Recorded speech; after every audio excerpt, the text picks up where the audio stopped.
kampus. Kira-kira nih tamu siapa sih yang paling yang pernah handle gitu, yang pernah yang kita kenal lah, yang paling terkenal gitu. Pertama kali gua handle yang terkenal, yang jelas lah, karena pertama kan pasti lengket lah di ingatan. Iya. Yang gua pernah handle Shakira ya waktu itu. Mantap.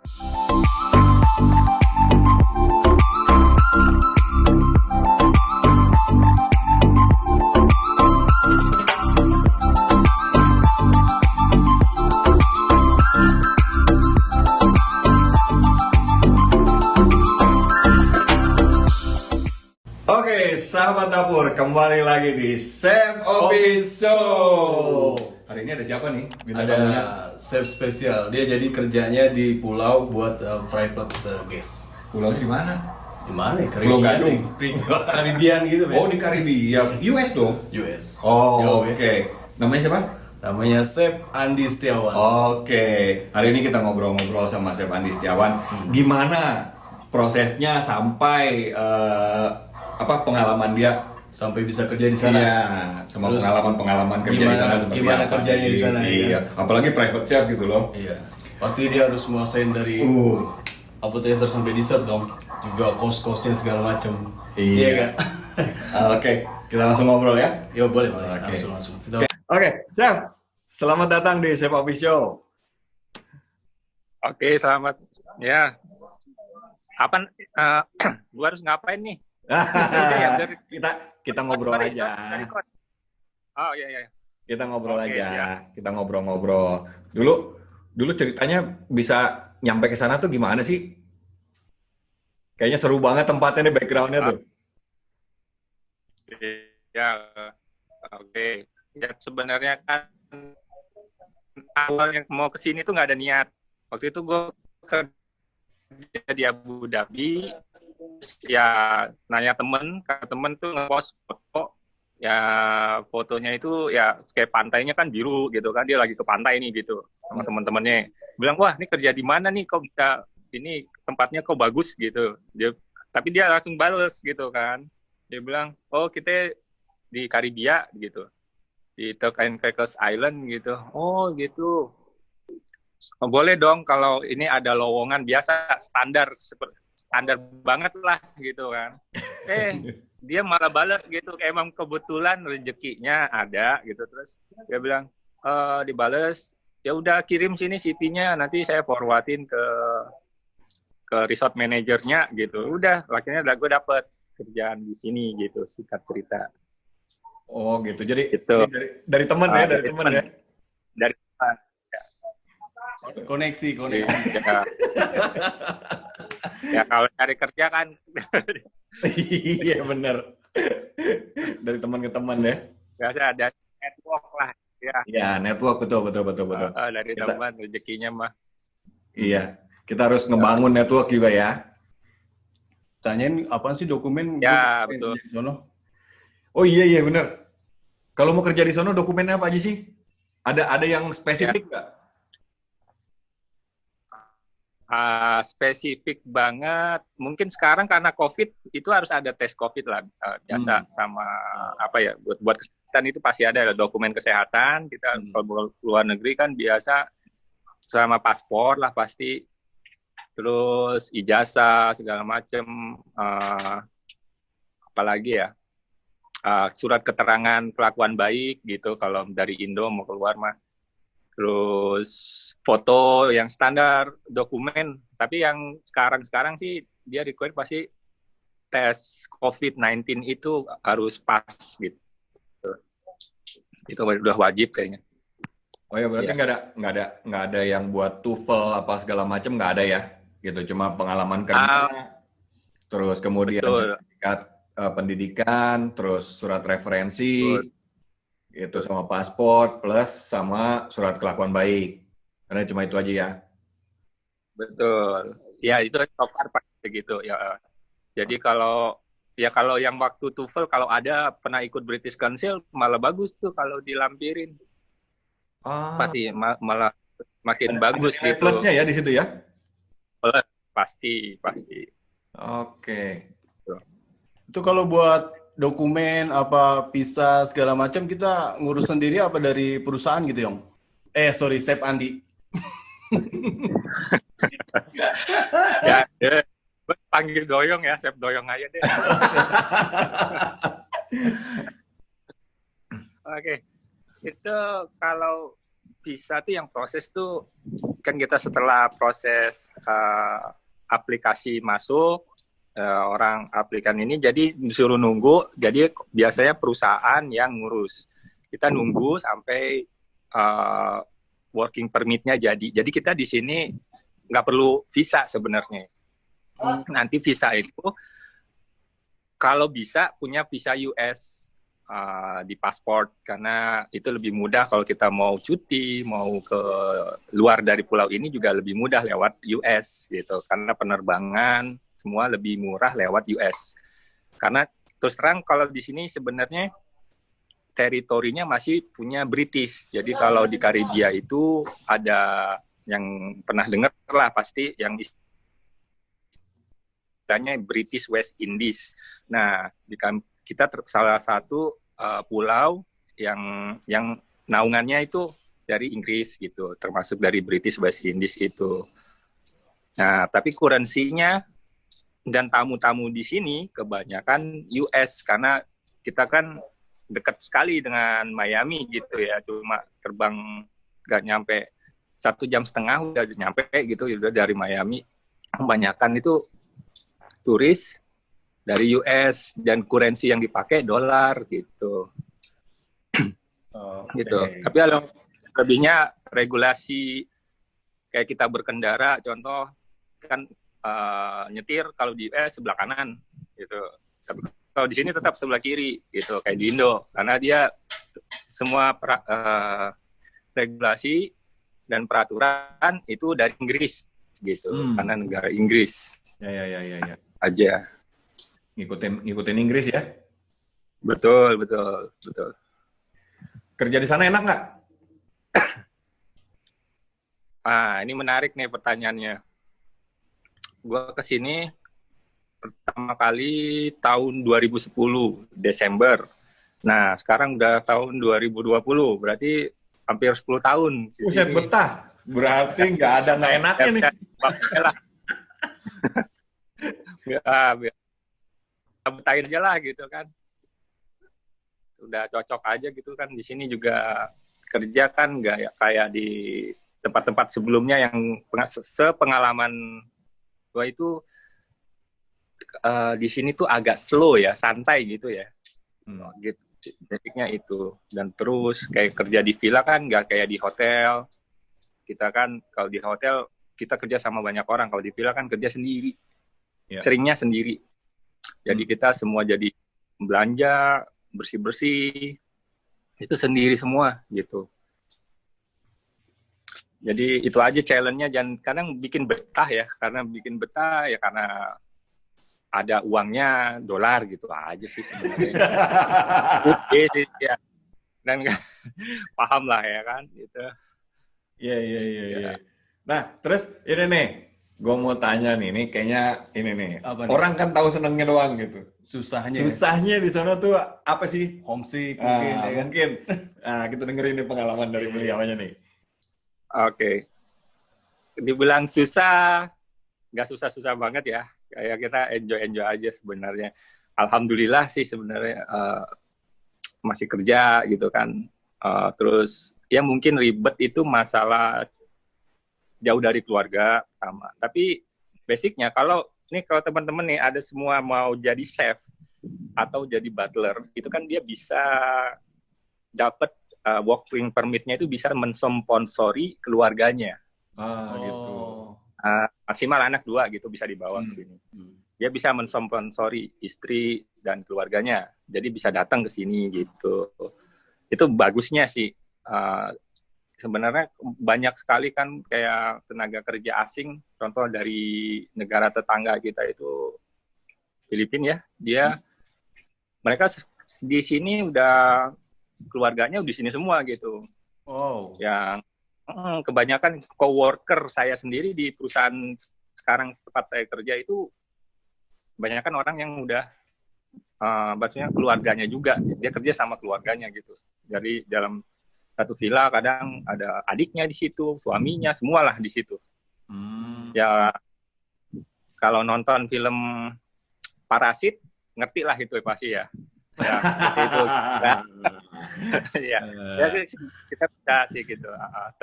Yang nggak enaknya lagi apa ya? Makanan Indo ya, makanan Indo belum ada di sini yang jualan gitu. Kalau Thailand ya, gitu. Tapi ya makanan kayak Padang gitu kita kadang suka kangen. Ya kan balik kerja capek, masa gue masak lagi gitu kan ibaratnya. Pengen makan apa gitu kan, aduh itu yang nggak terobati kalau di sini kan. Nih ngomongin jauh dari keluarga nih, ya kan? Kerja di tempatnya si Chef Andi ini dapat tiket gratis nggak sih buat pulang gitu? Orang-orang kadang nanya gitu, kerja jauh, ntar gue mau balik gimana ya? Apa setahun sekali gue balik? Apa setiap 6 bulan gue balik gitu? Gimana tuh, Chef? Oh, gitu. Kalau pulang, jadi kalau di perusahaanku sekarang ini, ya gue tuh dikasih tiap tahun tuh pulang, uang tiketnya di limit. Jadi uang tiket itu di budget 1.500 US dollar. Jadi kita pinter-pinter aja nyari. Kalau kita mau itu biasanya nombok atau bisa kita yang promo tiket itu lebih murah. Jadi kita dari perusahaan sendiri, gue di sini dia ngasih 1.500 tiap tahunnya buat kita pulang, dan itu gue dapet maksimal 40 hari lah, 40 hari dalam setahun itu kita cuti pulang. Gitu. Berarti dapat duit. Jadi ibaratnya kalau dibilang tiap tahun dikasih tiket, saya dapat uang tiket malah dapat. Waktu kemarin kan sebelum di perusahaan ini, gue di Amaniara tuh dia per 2 tahun pulang itu. Per 2 bulan. Tapi boleh pulang tiap tahun boleh. Pulang tiap tahun boleh.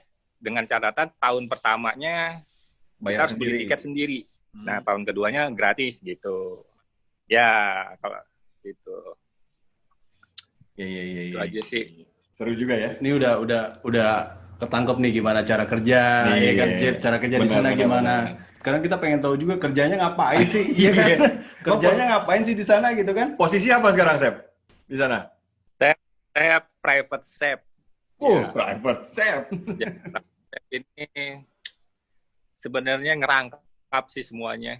Jadi steward juga, tukang belanja juga. Jadi sistemnya kalau ada tamu, sekarang misalnya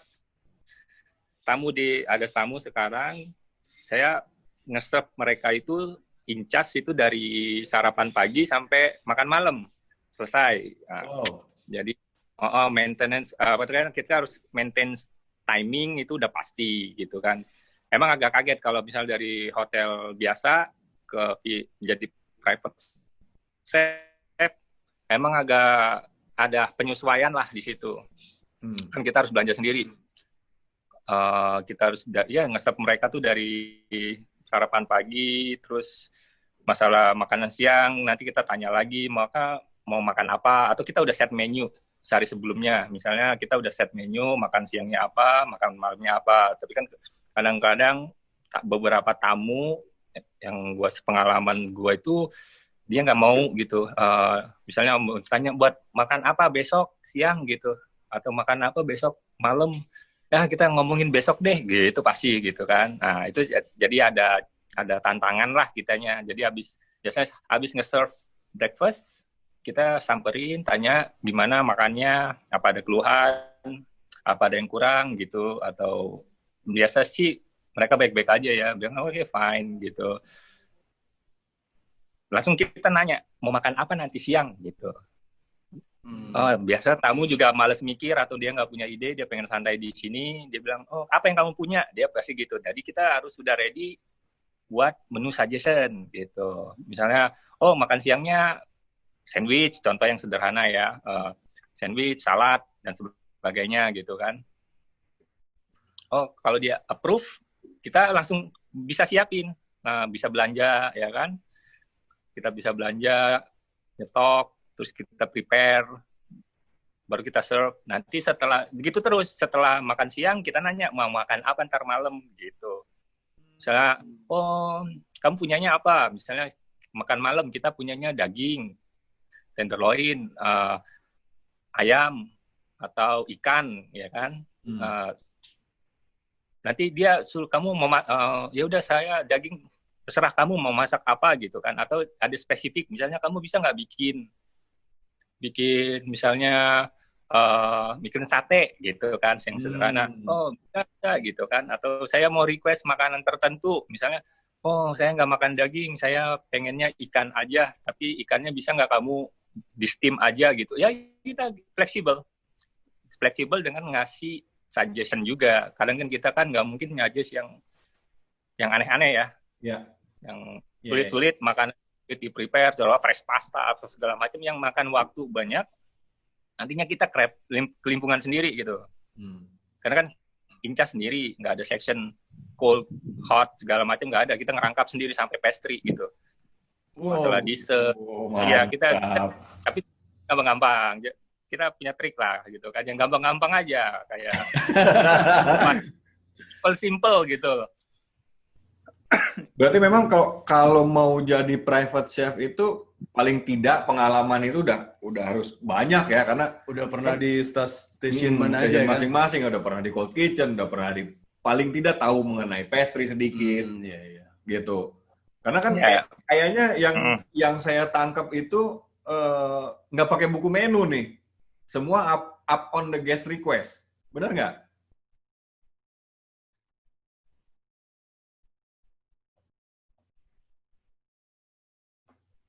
Set menu kita bisa ngeset menu juga. Jadi sebelum arrival kita kan udah ngasih menu-menu villa gini, yang menu yang saya create gitu. Misalnya starter misalnya bisa apa aja choice-nya. Terus main course apa aja dan dessert apa aja. Itu semua udah di file, udah pasti tamu udah tahu. Mereka udah tahu. Cuma kan kadang-kadang kan tamu kan kesini kan dia pokoknya lebih fleksibel lagi. Orang mau santai, dia apalagi yang orang-orang punya nama besar ya, yang orang-orang yang famous atau gitu. Nah itu lebih ini kadang-kadang kan lewat dia punya ajudan pribadi, kadang gitu kan. Kadang ajudan pribadinya yang nentuin dia mau makan apa gitu. Ya kan? Siap. Kita harus siap dan fleksibel sekali kerja dari segi waktu. Terus dari pokoknya semuanya deh kita harus dari segi keterampilan makanan juga ya, kita harus benar fleksibel. So saya misalnya suggest ini buat hari ini, tapi kalau tamunya maunya yang lain ya kita terima gitu. Kita harus nggak boleh, kita coba buat bikin mereka tuh stay yang nyaman lah gitu. Kita nggak datang, oh maaf Bu, adanya ini hari ini gitu, atau ini nggak ada misalnya gitu. In case misalnya emang nggak ada bahannya, contoh dia misalnya minta sesuatu yang sulit, misalnya kayak dia minta foie gras atau apa yang kan ini pulau, yang perlu tahu, yang perlu harus tahu juga, kita kan tinggal di pulau dan supply ini nggak konsisten dan itu kadang ada barangnya, kadang nggak ada gitu. Jadi harus nunggu biasanya kan. Misalnya kayak hal-hal tertentu harus nunggu dulu dari berapa lama kita harus ini. Misalnya mau wagyu beef yang spesifik jenisnya gitu kan, kita nggak bisa beli di supermarket atau di supplier kita itu ada, kemungkinan ada itu kan 50-50. Dia belum tentu stoknya atau yang kita mau seperti apa gitu kan. Jadi kan itu bagusnya kita juga belanja sendiri kan, kontrol bahan baku juga, ingredient kita kontrol. Jadi ngejamin sendiri lah gitu kan, nggak rely ke orang gitu. Dan itu aja sih sebenarnya. Jadi kita tinggal kejalin ke tamu bahwa kalau misalnya di pulau ini susah dapetin foie gras misalnya tadi kan. Jadi gimana, kita harus siapin lagi opsi buat itu. Gimana kalau saya bikin yang lain misalnya apa gitu ya. Yang kita gitu ya. Kita lain. Atau gimana kalau saya bikin hal yang lain misalnya apa gitu kan, selain foie gras opsinya gitu kan. Itu sebenarnya kita ya pintar-pintar aja sebenarnya, apa istilahnya ya, memanage time kita, cara kerja kita tuh ya pinter-pinter sendiri aja sebenarnya. Ya itu. Ya. Oke. Oke, jadi yang gue tangkap nih, Apa nih? multifungsi. Harus bisa Jadi kalau jadi private chef, Oh. itu udah harus bisa macam-macam. Belanja, tahu ingredient, gitu. Mana yang bagus, mana yang kurang bagus, mana yang on season, gitu, yang lagi musimnya, mana yang enggak, gitu. Mana Terus yang kita harus tahu, nunggu juga. mana harus nunggu juga. Iya. Udah Gitu. gitu juga kita harus pinter hitung-hitung budget juga dong. Itu dia. Iya kan? Jangan sampai apa yang diminta tamu, budgetnya kita Taunya malah kurang. Ya kan? Iya betul, bablas. Bablas. Food cost-nya malah ketinggian. Ini Ya, tadi ngomongin betul. Budget betul ya. Iya. Tadi ngomongin tuh tamu-tamu orang gede, terus orang-orang famous. Kira-kira nih tamu siapa sih yang paling yang pernah di-handle gitu, yang pernah. yang kita kenal lah, yang paling terkenal gitu. Siapa ya? Gue boleh pindah ya? Boleh. Nggak apa-apa, santai aja. Atau jalan? Sambil jalan. Pertama kali gue handle yang terkenal, yang jelas lah, karena pertama kan pasti lengket lah di ingatan. Iya. Yang gue pernah handle Shakira ya waktu itu. Mantap. Ya itu dulu waktu tahun 2012 kalau nggak salah. Iya. Ya. Jadi orangnya humble sih. Dia nyewa satu villa cuma berdua isinya kan. Itu 2 pack doang, jadi gampang lah kita. Dan biasa selebriti kayak gitu, dia sangat privasi ya. Dia nggak mau lihat orang lain yang ada di villa. Di waktu itu gue sama butler, ya udah kita berdua aja sama housekeeping gitu kan. Iya. Sorry. Iya nggak apa-apa. Jadi kalau orang gedean gitu spesifik ya, gitu. Kalau misalnya dari hotel cuma nyiapin dia maunya cuma ada chef sama butler, ya udah itu aja. Ya betul. Dia jadi makan juga biasanya kan orang-orang itu punya diet khusus. Ini bener nih. Baru mau gue tanyain. Kalau punya tamu yang punya diet spesial nih gimana?